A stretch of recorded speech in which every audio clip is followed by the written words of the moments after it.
1982年9月1日上午9点，庄严的人民大会堂里，伴随着雄壮的国际歌的乐曲，中国共产党第12次全国代表大会开幕。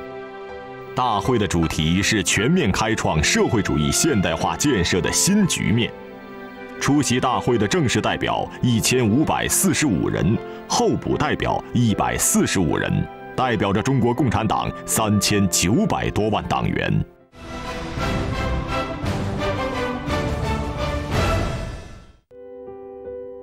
改革开放是在全面拨乱反正中推进的。11届三中全会以后，在党中央的领导下，大规模的平反冤假错案和处理历史遗留问题，落实干部政策、调整社会关系等各项工作开始有步骤地全面展开。历时19个月，经7次修改后，1981年6月27日，中共11届六中全会在北京召开。全会一致通过了关于建国以来党的若干历史问题的决议，标志着中国共产党在指导思想上拨乱反正工作的胜利完成。1982年9月1日上午9点，庄严的人民大会堂里，伴随着雄壮的国际歌的乐曲，中国共产党第12次全国代表大会开幕。大会的主题是全面开创社会主义现代化建设的新局面。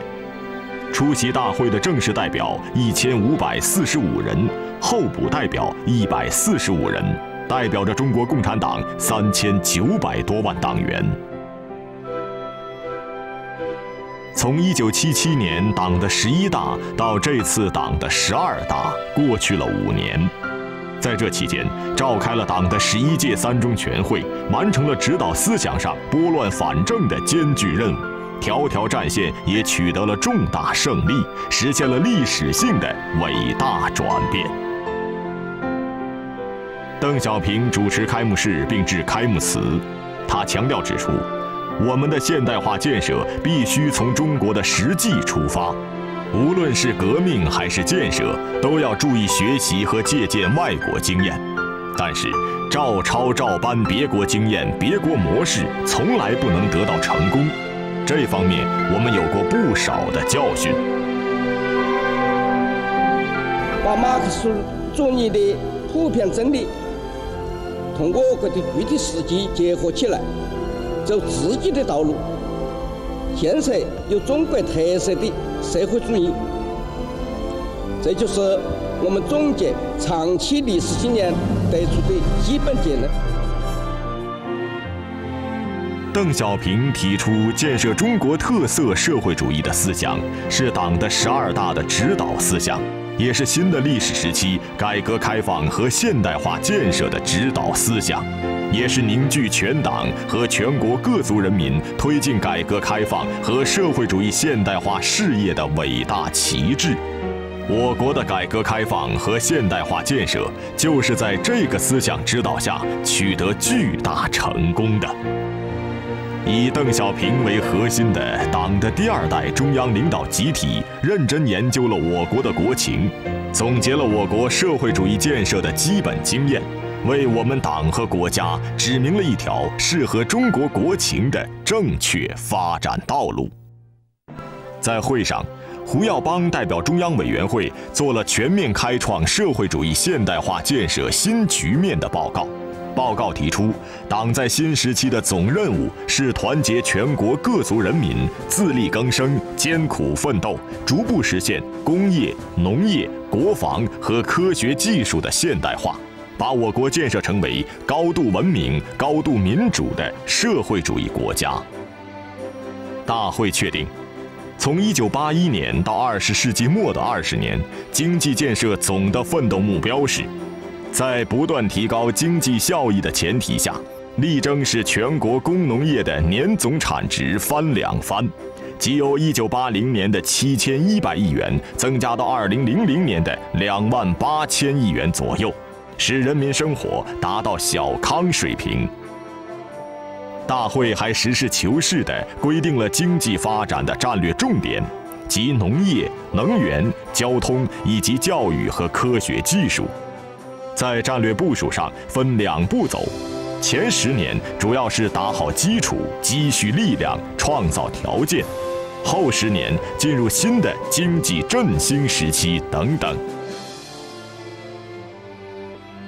这次大会在提出经济建设目标的同时，还提出要努力建设高度的社会主义精神文明和高度的社会主义民主。大会指出，社会主义精神文明是社会主义的重要特征，是社会主义制度优越性的重要表现。建设社会主义的物质文明和精神文明，都要靠继续发展社会主义民主来保证和支持。建设高度的社会主义民主是我们的根本目标和根本任务之一。社会主义民主的建设必须同社会主义法治的建设紧密地结合起来，使社会主义民主制度化、法律化。大会提出，要把党建设成为领导社会主义现代化建设事业的坚强核心。大会审议并通过了新的中国共产党章程，对党的性质和指导思想，对现阶段我国的主要矛盾和党的总任务，对党在国家生活中如何正确地发挥领导作用，都做了马克思主义的正确规定。新党章对党员和党的干部在思想上、政治上和组织上提出了更高的要求。大会选出新的中央委员会、中央顾问委员会和中央纪律检查委员会。12大在组织上实现了中央领导集体的新老合作和交替，在党的干部队伍年轻化方面迈出了重要一步。大会共选出348位中央委员和候补中央委员，其中新当选的有211人，占总数的60.6%，年龄在60岁以下的有171人，其中包括时任电子部部长55岁的江泽民。9月11日。在完成各项预定议程后，12大胜利闭幕。9月13日，12届一中全会选举胡耀邦为中央委员会总书记，中央顾问委员会第1次全体会议选举邓小平为中顾委主任，中央纪律检查委员会第1次全体会议选举陈云为中纪委第1书记。9月13日。邓小平、陈云等老一辈革命家与39位新当选的年轻中央委员和中央候补委员见面。他们当中最年轻的是时任甘肃省建委副主任的胡锦涛。12大是中国共产党历史上非常重要的一次代表大会，确定了党在新时期的路线、方针和任务。一大批德才兼备的中青年干部走上了中央领导岗位，使我们党更加充满生机活力，为全面开创中国特色社会主义事业的新局面提供了重要的组织保证。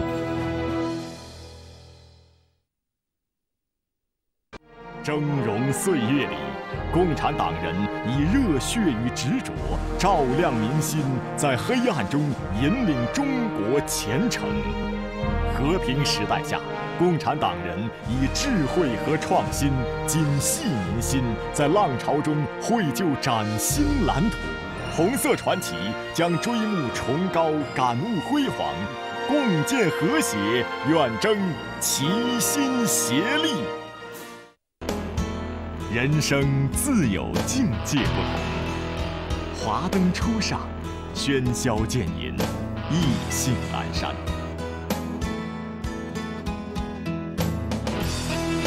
纪录片栏目《传奇中国》，璀璨呈现。传奇从现在开始，看中国。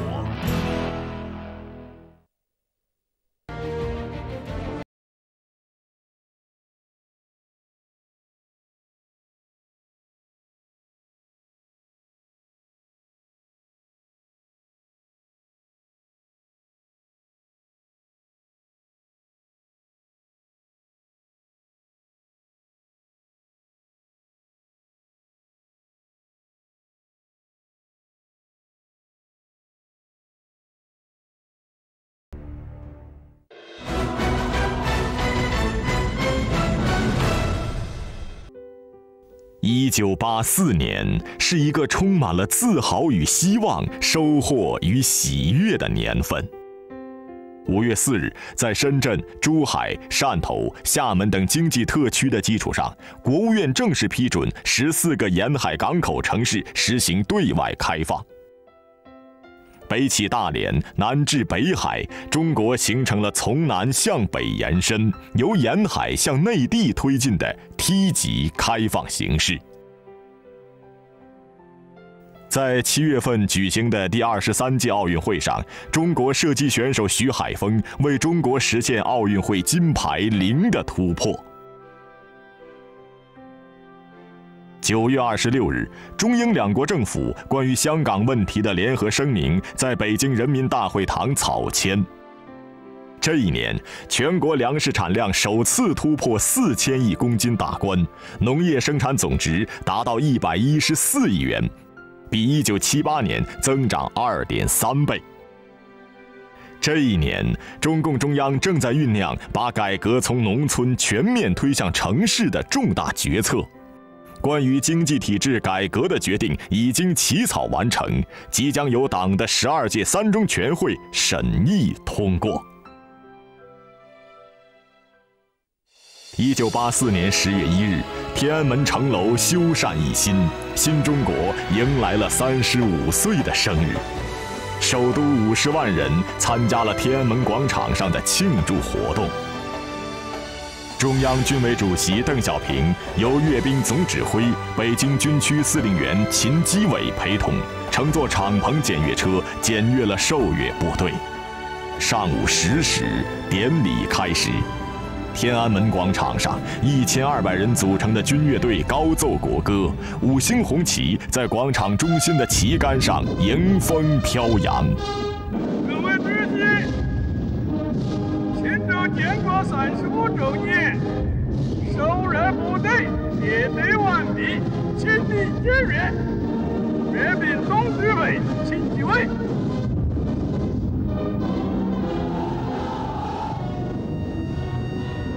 时任军委主席邓小平检阅三军，这是继1959年国庆10周年阅兵后的又一次大规模国庆阅兵，期间整整跨越了25个年头。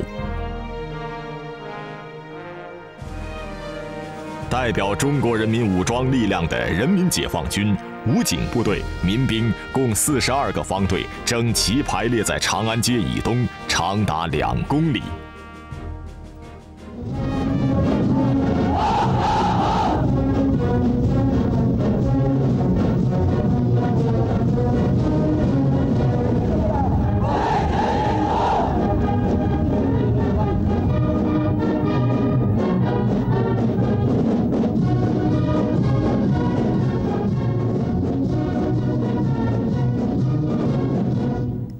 回到天安门城楼的军委主席邓小平发表讲话。中国人民解放军全体指战员同志们、全国同胞们、同志们和朋友们，在伟大的中华人民共和国成立35周年的这个光荣时刻，我想为进行社会主义现代化建设，为完成祖国统一大业，为保卫祖国安全而奋斗的同志们、同胞们、朋友们，致以最热烈的节日祝贺。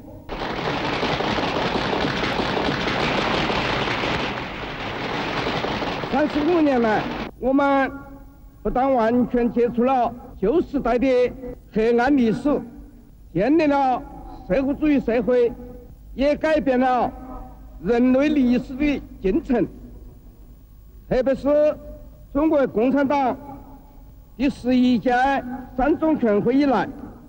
由于彻底纠正了四人帮反革命集团的倒行逆施，恢复和发展了毛泽东同志的实事求是的思想方法，陆续实行了一系列适合新情况的重大政策，全国的面貌更是焕然一新。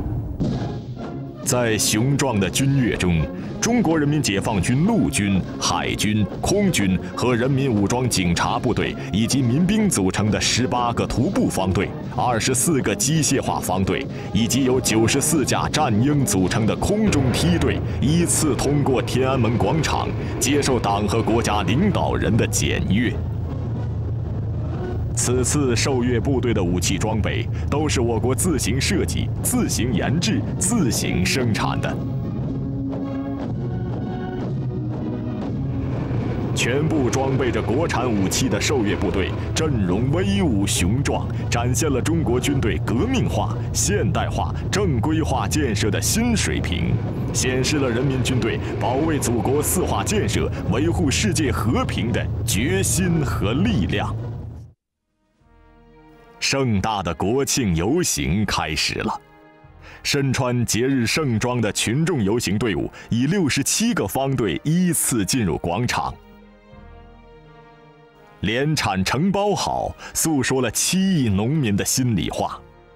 党的11届3中全会之后制定的有关农村问题的中央1号文件，给广大农民吃了定心丸，1万农民脚踏实地，喜气洋洋。农村的改革推动城市的改革，改革促进了工业、科技、教育的进步。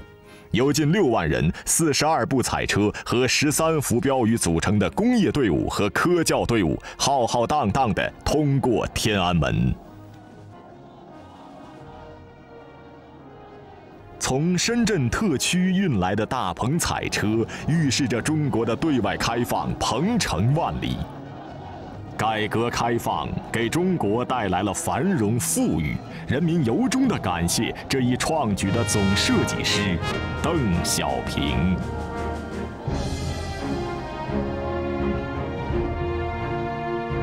当学生方队经过天安门城楼，一幅横幅突然展开：“小平，您好。”一声亲切的问候，表达了亿万中国人民对领袖的拥戴，对改革开放政策发自内心的拥护。这条简陋的横幅，如今已经成为国庆庆典的经典之作。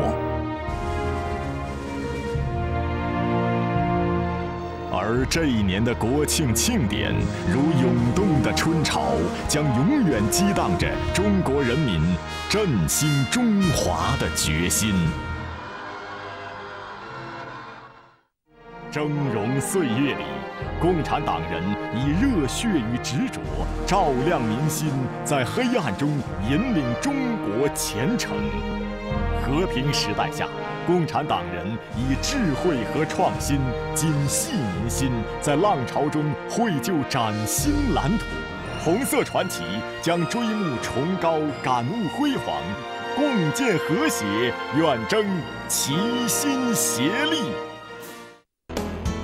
人生自有境界不同，华灯初上，喧嚣渐隐，意兴阑珊。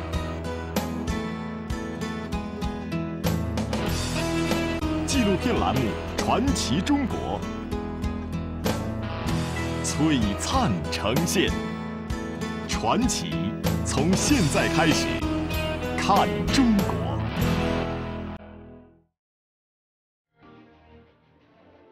在中国，什么是传奇？是主宰命运的英雄，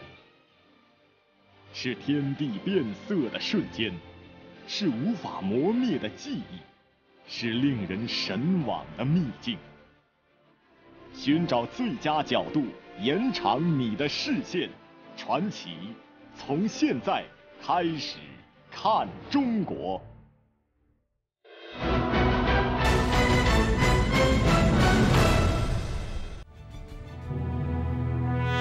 国庆盛典结束不久，党的12届3中全会召开。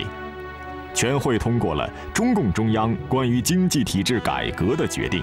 号召全党要加快以城市为重点的整个经济体制改革的步伐。改革的基本任务是建立起具有中国特色的、充满生机和活力的社会主义经济体制。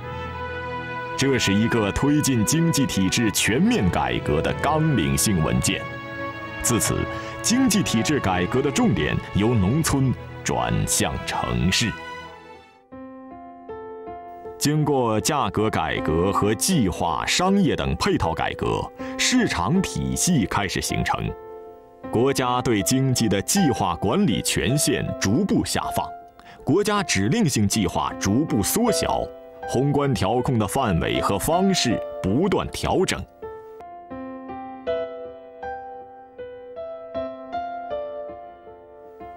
随着经济体制改革逐步深入，其他方面的改革和建设在20世纪80年代中期也全面展开。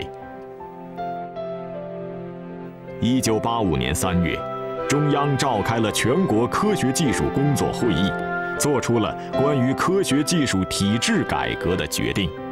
强调要尊重科学技术发展规律，从我国的实际出发，对科技体制进行坚决的、有步骤的改革。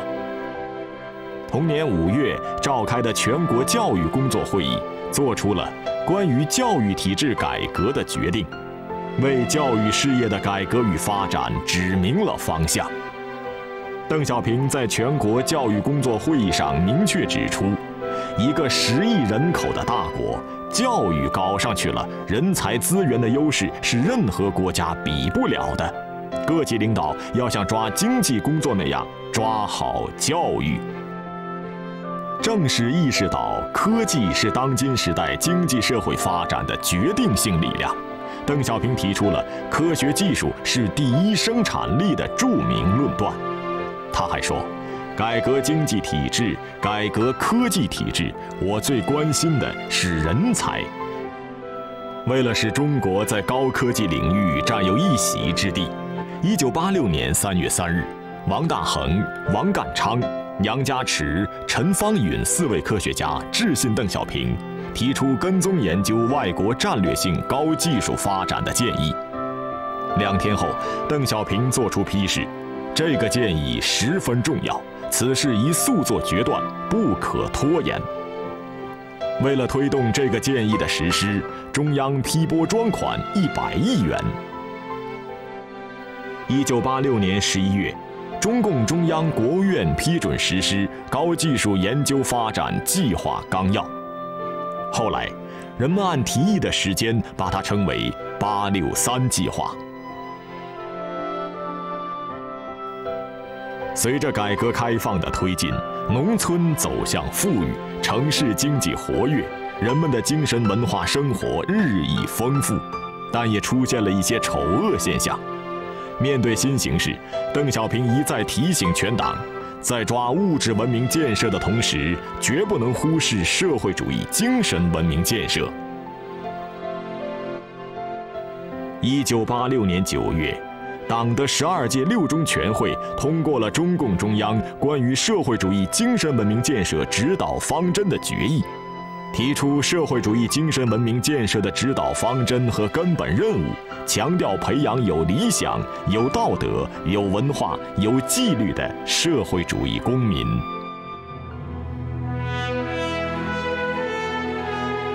1987年10月25日，中国共产党第13次全国代表大会在北京开幕。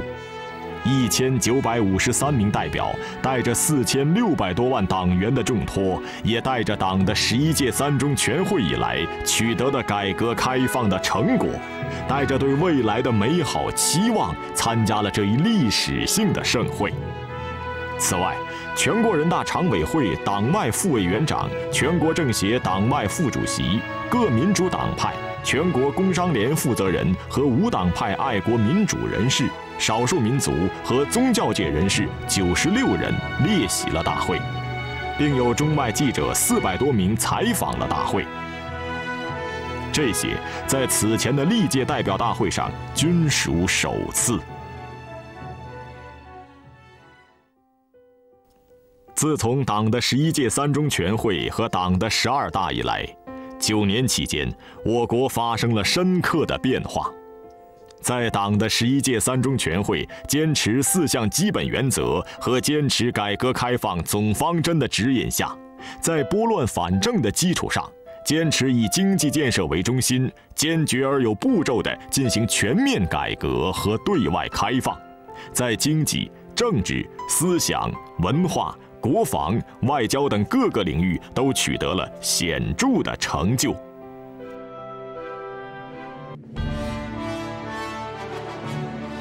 1986年同1978年相比，国民生产总值、工农业总产值、国家财政收入和城乡居民平均收入水平都大体翻了一番。过去的9年成为建国以来经济发展最旺盛、国力增长最迅速、人民生活得到改善最多的时期。它开辟了建国以来党的历史发展的新阶段。党明确认识到，我国正处于社会主义的初级阶段，在此基础上，寻找出了一条符合中国国情的、有中国特色的社会主义道路。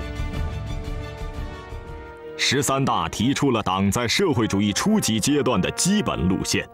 领导和团结全国各族人民，以经济建设为中心，坚持4项基本原则，坚持改革开放，自力更生，艰苦创业，为把我国建设成为富强、民主、文明的社会主义现代化国家而奋斗。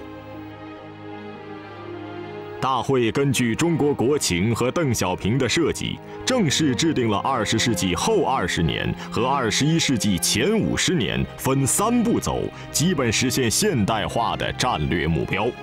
党的13大对社会主义初级阶段进行了精辟的论证，科学地阐述了这一阶段的任务、路线、战略、方针。正是有了改革开放以来的一系列理论创新，党的13大才能够做出这样的论断。13大闭幕后不久，邓小平在会见客人时做了这样的评价：我干的事业是一项新事业，马克思没有讲过，我们的前人没有做过，其他社会主义国家也没有干过，所以没有现成的经验可学。我们只能在干中学，在实践中摸索。